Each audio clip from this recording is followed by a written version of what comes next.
कहानी की शुरुआत एक मोटी लड़की से होती है। ओवरवेट होने की वजह से बचपन से इसको मारा पीटा गया। दोस्तों ने भी इसको खूब बुली किया। लड़की बचने के लिए झूठ बोल देती है कि मुझे एक बीमारी है जिसकी वजह से मेरा वेट बढ़ता है। इस पर मेरा कोई कंट्रोल नहीं है। उसी टाइम से सब इसको हमदर्दी दिखाने लगे और ये झूठ बोलती गई। लेकिन एक दिन सच्चाई सबको पता चल गई और इसकी सभी ने मिलकर काफ़ी इंसल्ट की। इसको बहुत हर्ट हुआ। इसका नाम डुओ होता है, जिससे एक ब्लैक एंड वाइट कॉमिक पढ़ना बहुत ज़्यादा पसंद है।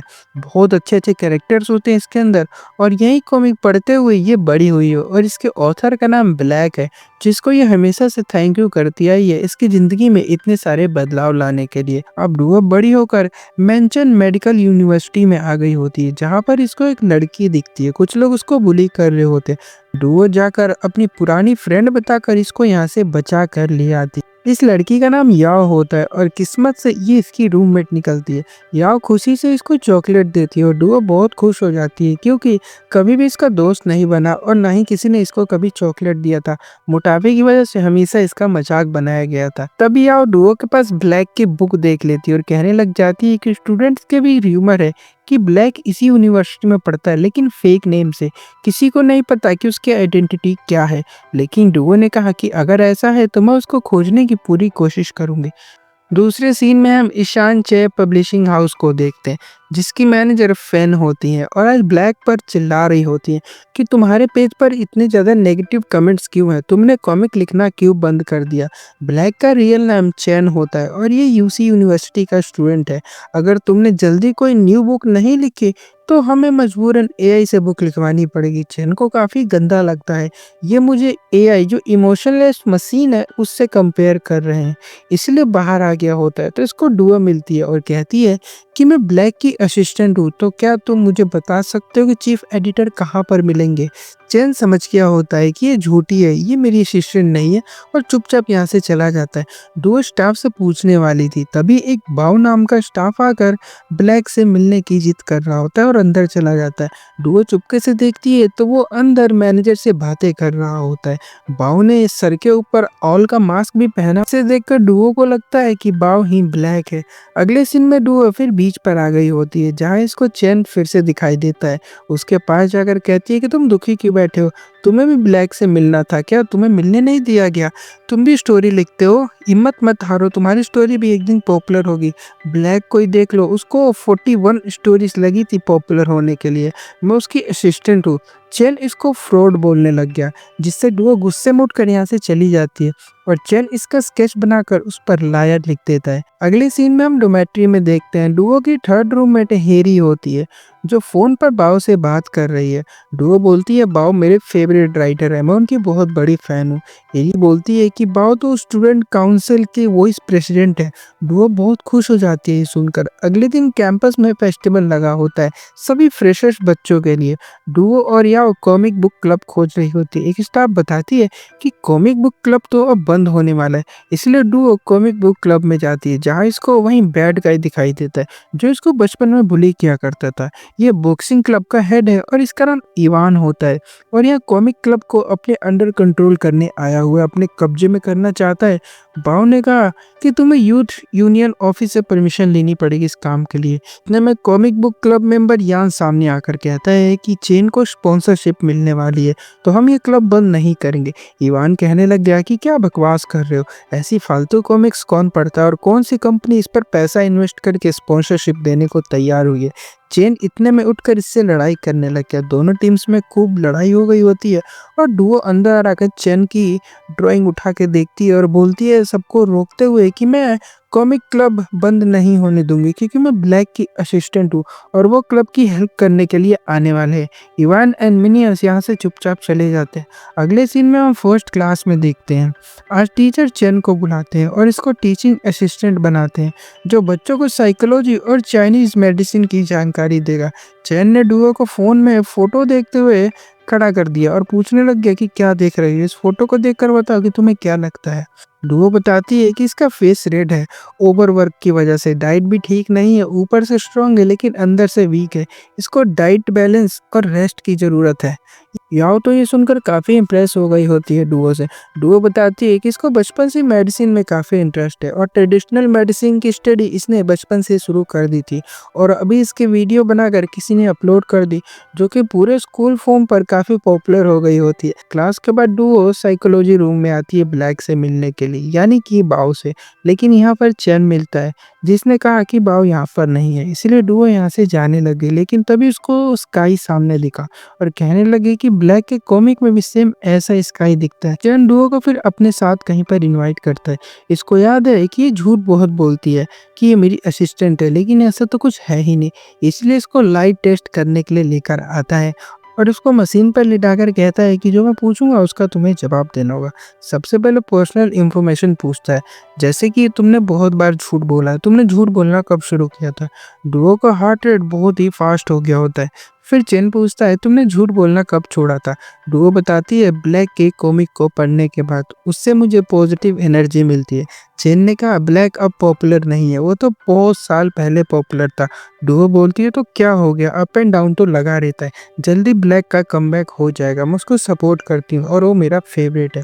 अगले सीन में हम चैन को मैनेजर के साथ देखते हैं, जो इसको रियल आइडेंटिटी से इंटरनेशनल कॉमिक एग्जीबिशन में पार्टिसिपेट करने को बोल रही होती है। चैन फिर यहाँ से क्लब आ गया होते हैं बातें सुनकर, जहाँ पता चलता है कि सभी मेंबर्स क्लब छोड़कर जा चुके हैं, बस 4 लोग बचे हुए थे। इसलिए इन्होंने ब्लैक के असिस्टेंट डुओ को भी रख लिया होता है। चैन भी देखकर हैरान है, लेकिन कुछ कहता नहीं है।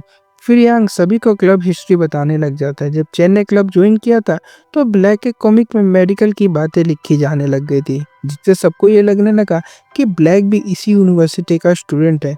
तो सब लोग यहाँ पर ज्वाइन करने लग गए थे। अभी पिछले 1 साल से ब्लैक ने कोई भी कॉमिक में अपडेट नहीं दिया, ना ही कुछ नया लिखा है। इसलिए क्लब के सभी मेंबर्स यहाँ से जा रहे हैं। क्लब को चलाने के लिए कम से कम 10 लोगों की ज़रूरत पड़ती है। डुओ खड़ी हुई और कहती है कि मैं लेकर आऊँगी 10 मेंबर्स और मैं कुछ आइडिया ज़रूर सोचूंगी। और ये सुन के मेंबर्स की आंखों में आंसू आ गए होते हैं।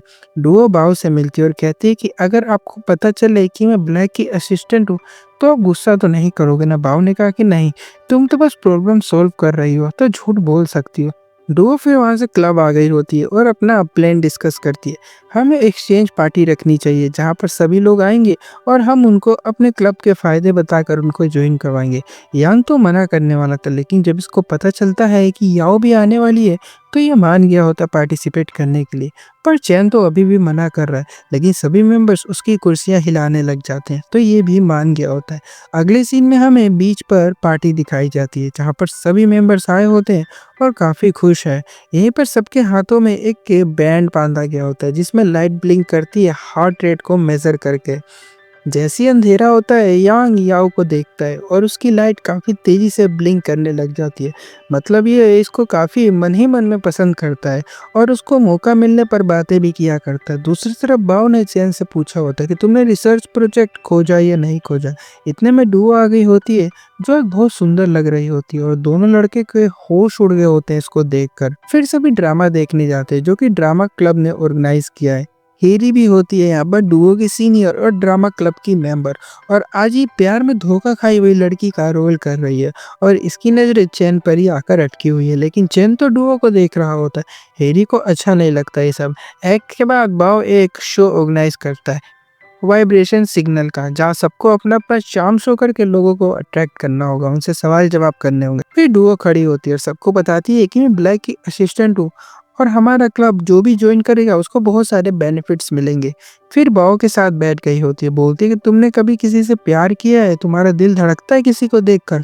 अब ये सुनकर बाओ का दिल काफी तेजी से धड़कने लग गया। उसका बैंड काफी तेजी से ब्लिंक कर रहा होता है और छुपाने के चक्कर में ये वॉशरूम का बहाना बनाकर यहाँ से भाग जाता है। शायद डुओ इसको अच्छी लगती है। दूसरी तरफ हेरी को देखते हैं, चेन के साथ बातें कर रही होती है। दोनों 3rd ईयर साइकोलॉजी की सेम क्लास में पढ़ा करते थे। चेन हेरी की बातों पर तो बिल्कुल भी ध्यान नहीं दे रहा, क्योंकि उसका सारा ध्यान डुओ के ऊपर है, क्योंकि डुओ से एक लड़का उसका नंबर मांग रहा होता है। अब ये देखकर चैन रुकता नहीं है और वो लड़के के पास जाकर उसको भगा देता है और डुओ इससे भी पूछती, क्या हुआ, तुम्हें किसी से प्यार हुआ है क्या? अपना इंटरेस्ट किसी के साथ शेयर करते हो? जैसे कि मुझे कॉमिक पढ़ना पसंद है और ब्लैक भी बहुत ज़्यादा पसंद है। तभी चेन की भी बैंड में ब्लिंक होने लग जाती है लाइट। वहीं पर बैठा यांग का बैंड भी काफ़ी तेज़ी से ब्लिंक हो रहा होता है, क्योंकि वो याओ को देखकर काफ़ी शर्मा रहा होता है और गुस्से में आकर बैंड ऑरेंज जूस में डाल देता है। अगली एक्टिविटी पार्टनर गेम होती है, जहाँ पर कपल्स को वन लेग रेस करनी होगी पैरों को बांधकर। यान और याओ साथ में है। चेन ने भी डुओ का हाथ पकड़ लिया है और हेरी बाओ के साथ होती है। फिर सबके पैर बांधे गए। चेन ने कहा कि तुम्हें रनिंग करनी तो आती है ना? डुओ बोलते कि हाँ हाँ, एक बार ब्लैक का ऑटोग्राफ लेने के लिए मैं 6 किलोमीटर तक दौड़ी थी। फिर सीटी बजती और सब भागने लग जाते हैं और डुओ धड़ाम से गिर पड़ती है और जब इसकी आंखें खुलती है तो ये हॉस्पिटल में होती है। इसके हाथों पर बैंडेजेस लगे हैं, मतलब इसका हाथ टूट गया होता है और हेल्प हेल्प चिल्लाने लग गई होती है। तभी चेन ने पर्दा हटाकर कहा कि आधी रात को क्यों चिल्ला रही हो? तुम्हारी वजह से देखो हमारी क्या हाल होती है। हम देखते हैं कि चेन का पैर टूट गया होता है। डुओ इससे माफ़ी मांगती है और उसको अच्छा अच्छा खाना खरीद कर देगी ये भी कहती है। अगले दिन डुओ अपनी ड्रेस के लिए रो रही होती है, लेकिन चेन के तो पैर में चोट लगी है, बेचारा चल भी नहीं पा रहा होता है। इसलिए डुओ इसकी हेल्प करती है और चेन इसका सर पकड़कर वॉशरूम तक जाता है। तभी इसकी मदर की कॉल आ जाती है, जो इससे माफ़ी मांग रही होती है कि काम की वजह से मैं तुमसे बात नहीं कर पाती हूँ और ना ही मिल पाती हूँ मेरे बेटे। फिर डुओ इसको वापस से रूम में लेकर आती है और इसके सभी काम वो कर रही होती है और अपने काम भी जब इससे करने को कहती है तो ये करता नहीं है, ऊपर से इसका मुंह में बनाना ठूंस देता है। दूसरी तरफ बाओ को अथॉरिटी से डांट पड़ रही होती है, क्योंकि सेफ्टी बिल्कुल नहीं थी कल की पार्टी में और ऐसी पार्टी से मेंबर्स लाने का कोई फायदा नहीं है। तुम पे अब हम भरोसा नहीं कर सकती, ये भी कहा जा रहा होता, मतलब इसको वाइस प्रेसिडेंट के पद से रिमूव करने वाले ये लोग। हॉस्पिटल में डुओ को भूख लगी होती है, इसे ऑरेंज खाना होता है, इसलिए चेन से पील करने को कहती है और चेन मना कर देता है और इसके लिए पिग सूप ऑर्डर करता है। फूड का वेट करते हुए डुओ काफ़ी परेशान हो गई होती है और इसको भी परेशान कर रही होती है। कुछ देर बाद खाना भी आ गया होता है और चेन अकेले खाने लग गया। डुओ ने कहा कि प्लीज़ मुझको भी खिला दो, तो चेन इसे खिलाता है। डुओ बोलती है कि ज़्यादा नहीं खाऊंगी वरना फैट हो जाऊंगी। चेन कहता है तो इसमें गलत क्या है, हेल्दी होना अच्छी बात होती है। ये वर्ड सुनकर डुओ को काफ़ी अच्छा लगता है। कुछ देर बाद हेरी आ गई होती है चेन के लिए खाना लेकर, लेकिन वो तो ऑलरेडी खाना खा चुका होता है, इसलिए खाना डुओ को खिलाने लग जाती है। डुओ बोलते कि हेरी कितनी अच्छी लड़की है, जिससे भी इसकी शादी होगी वो कितना लकी होगा, और ये चेन की तरफ ही इशारा कर रही होती है और स्लीपिंग का नाटक करके चुपचाप सो जाती है ताकि ये दोनों अकेले में टाइम स्पेंड कर सके। हेरी तो आज इसको नोट्स दे रही होती है कल के, और कुछ देर बाद डुओ की आंखें खुलती है। चेन सीरियस बैठा होता है और इसका फेस देखकर डुओ के दिल में हलचल होने लग जाती है। वो कहती है कि कितना हैंडसम है ये। कुछ देर बाद यांग आता है और कहता है स्टूडेंट एसोसिएशन ने हमारे पार्टी वाले मेंबर्स का एप्लीकेशन रिजेक्ट कर दिया होता है। ना मेंबर्स है ना फंडिंग है, अब तो क्लब बंद होकर ही रहेगा। बाहर बो खड़ा होता है जो कि उसका वाइस प्रेसिडेंट है और ये सुनकर गिल्ट में चुपचाप यहाँ से चला जाता है। डुओ के लिए बहुत ही दुख की बात होती है क्लब बंद होना, सबने इतनी मेहनत की थी। और ब्लैक की एक बात इसको याद आती है कि मेहनत करने वालों की कभी हार नहीं होती और हमें डटकर मेहनत करनी चाहिए, और इसीलिए सबको बोलती है कि अगली बार हम अच्छे से मेहनत करेंगे और क्लब को बंद नहीं होने देंगे। और इसके बाद ये लोग क्या करेंगे वो हमें अगले एपिसोड में देखने को मिलता है और ये एपिसोड यहाँ पर ख़त्म हो जाता है। तुम्हें वीडियो कैसी लगी ज़रूर बताना और आगे के एपिसोड्स के लिए चैनल को सब्सक्राइब कर देना, वीडियो को भी लाइक कर देना। मिलता हूँ तब तक के लिए, बाय।